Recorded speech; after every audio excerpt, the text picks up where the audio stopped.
And I mean, Breon should be pissed. He thinks he's a better bodybuilder than me, and he lost. And I said last year in the press conference that the Olympia, the FBB was waiting for someone to show up with the perfect package of classic physique to send a vision in that direction.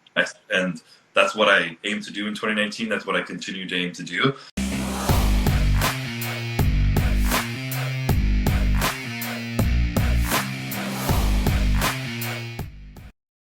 All right, what's going on, you guys? Nick here with Nick Strength and Power. I've got a couple of interesting stories for you guys today.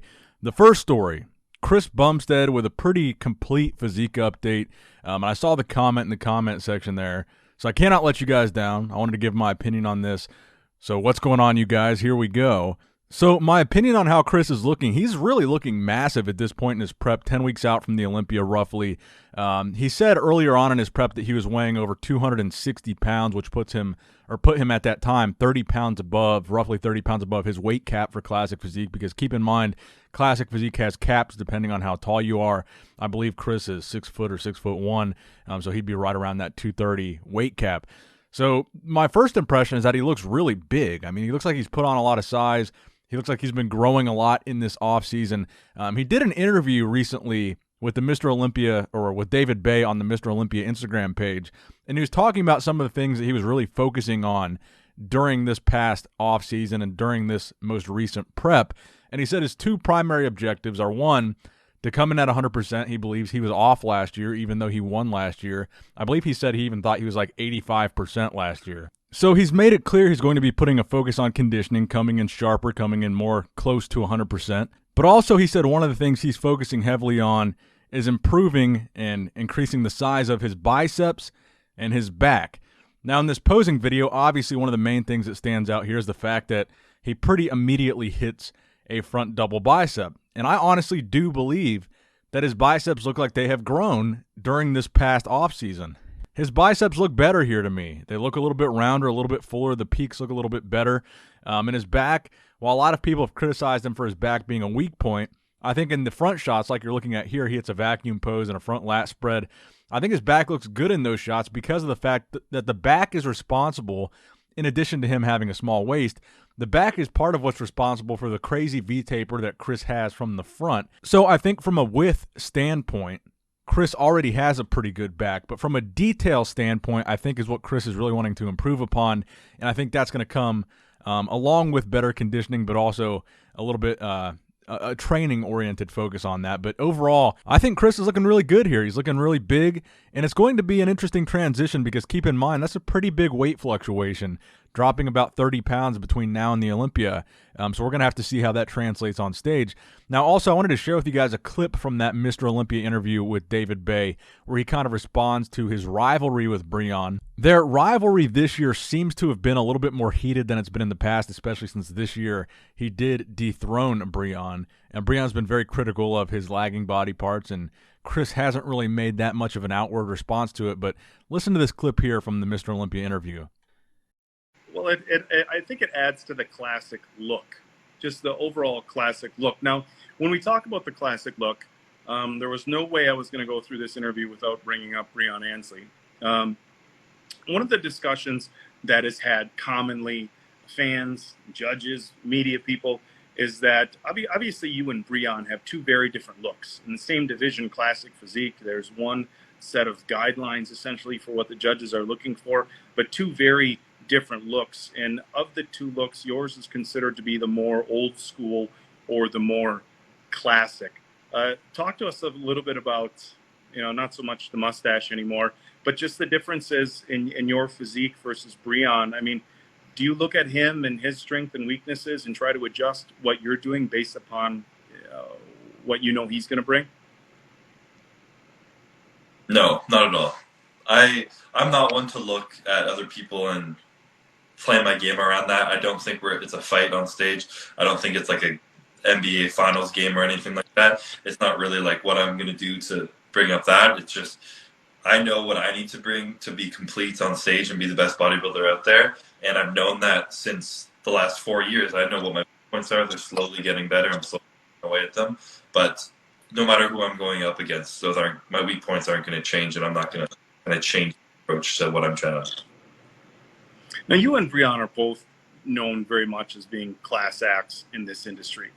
Both have very strong reputations, but there is a pretty heated rivalry going on. Generally, how do you feel about that? Do you find it entertaining? Does it push you? Do you ever find it kind of irking you? What do you think about this kind of back and forth battle that's playing its way up to the Olympia? I mean, personally, I love it. I have a lot of fun with it. I think I think I enjoy it because I understand that, like, if any pressure, any stress that I feel only ever comes from myself in all aspects of my life, like, my responsibility is fully in myself. So, like, I don't really feel any stress or pressure coming from, like, outside of people, no matter what they say. And I'm extremely grateful for that. I still feel pressure and stuff in myself, but it usually from me more than anything else.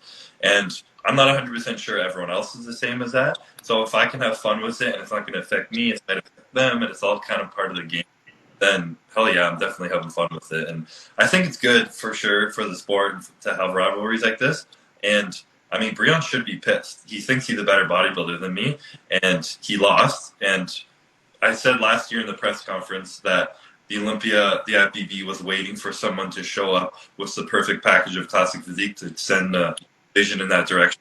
And that's what I aim to do in 2019. That's what I continue to aim to do. And I think he should be pissed off. If I'm thinking the division's heading more in my direction, and he's a much different physique than me, and he thinks he's the best in the world, it's going to create a little tension between us, a little kind of rivalry, and just be fun with it. I'm grateful that someone like Breon, like you said, he's still a class act, and he's an absolutely bodybuilder. He's a freak. And he's 10 weeks out now, and he's always shredded. He's always in shape. He's a great ambassador for himself, so it kind of makes it a little more fun that I'm not a dickhead in the process. You know? But are you going to beat him? Oh, hell yeah. Get his last.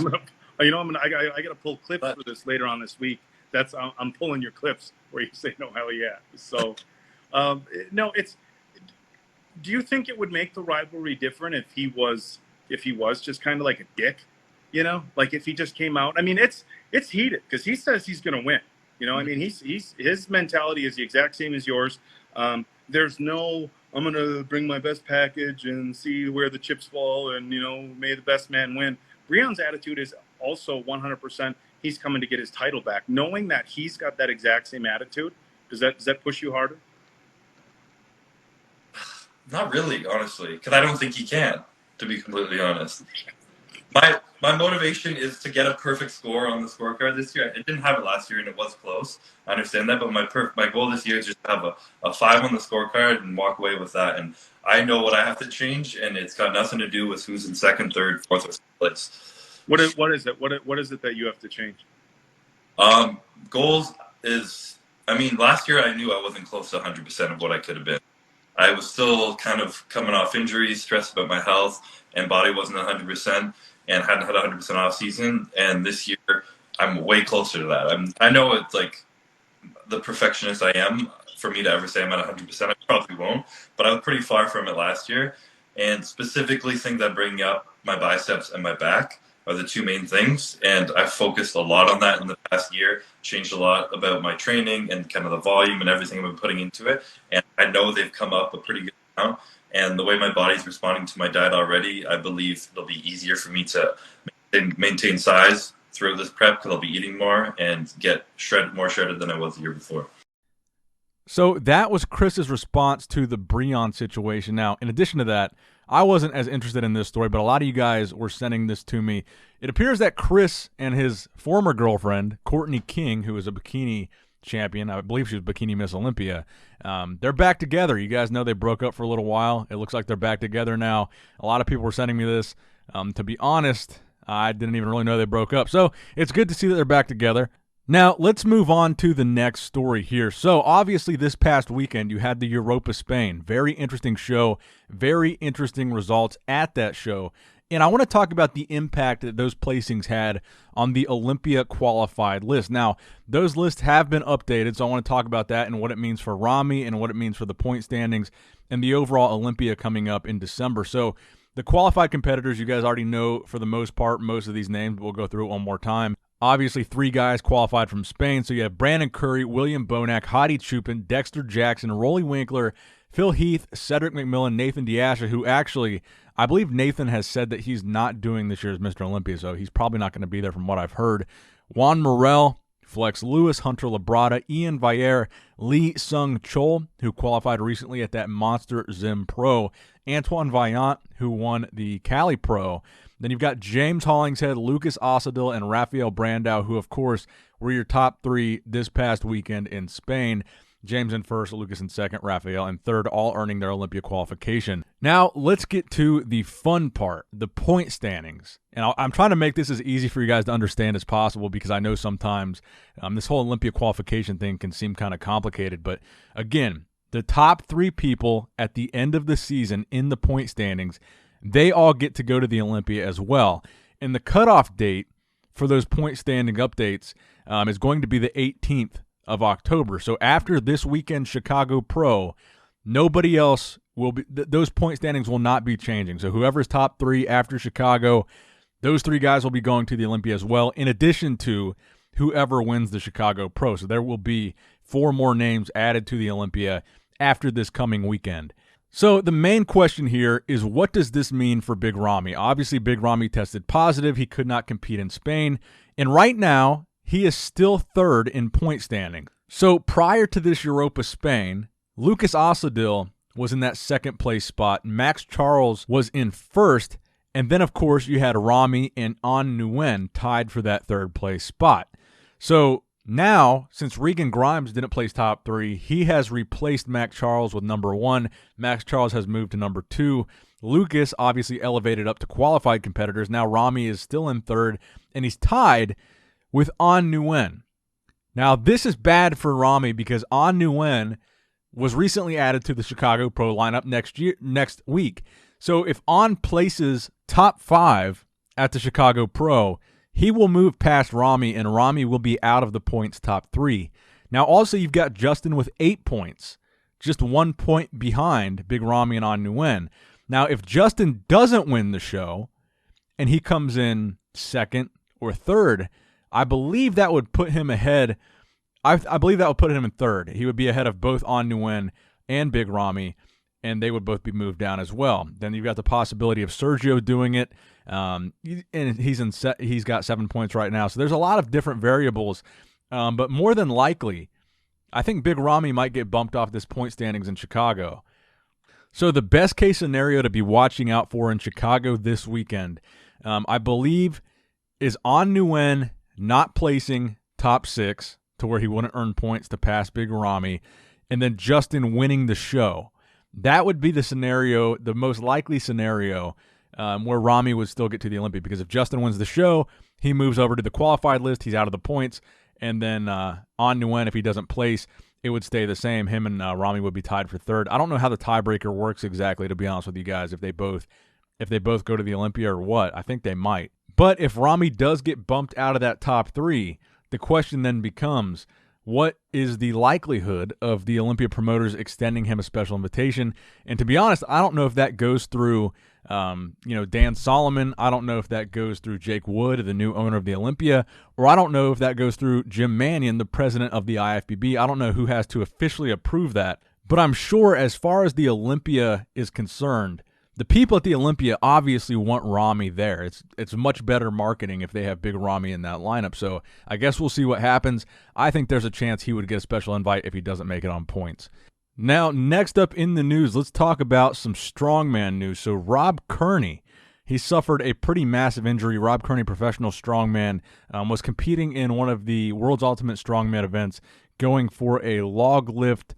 I believe it was a national record. I believe he was attempting the American log press record, so not a world record. But during that attempt, he actually ended up tearing his tricep, and you can see, in the middle of it, you can see he's obviously in a tremendous amount of pain. So that was an interesting thing to watch, and it's kind of interesting watching the progression of these World's Ultimate Strongman record attempt live streams. Obviously, we don't want to be seeing injuries like this in these live streams. It's not a good look for the event, but it was very cool to see the attempt, but not cool to see Rob Kearney get injured. So definitely wishing him well, hoping he gets a speedy recovery, because injuries like this, especially a tricep injury, if you think about what you use your triceps for, a lot of pushing movements, engage the tricep. So it's definitely something you don't want to tear if you're involved in strongman competition. So definitely wishing him a speedy recovery, and maybe he will get that log press record someday. I believe the weight he attempted was 221 kgs, and the current record stood at 217 kgs, I believe, held by Robert Oberst. Now, next up in the news, Keone Pearson. It goes without saying that this physique update of Keone, he's very impressive. He's extremely impressive. Every update that I've seen of Keone so far going into the Chicago Pro, I've been really impressed by what Keone has put together for his 212 debut.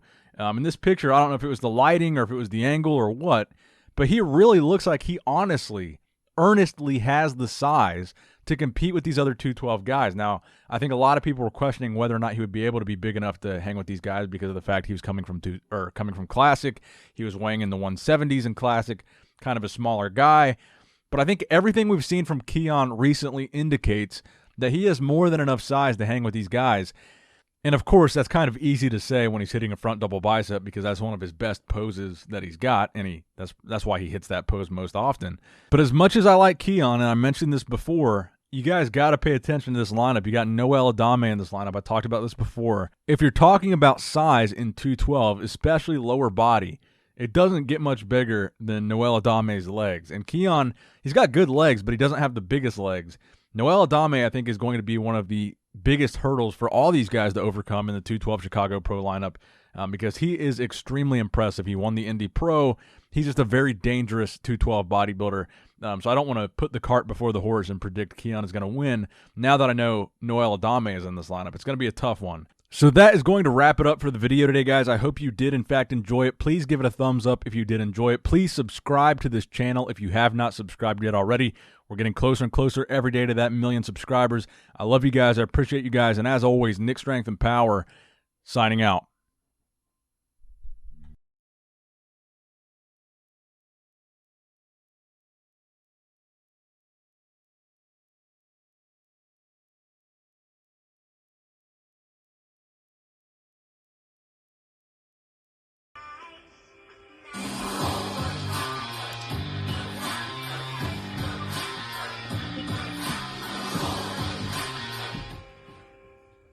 All right, what's going on, you guys? Nick here with Nick Strength and Power. I've got a couple of interesting stories.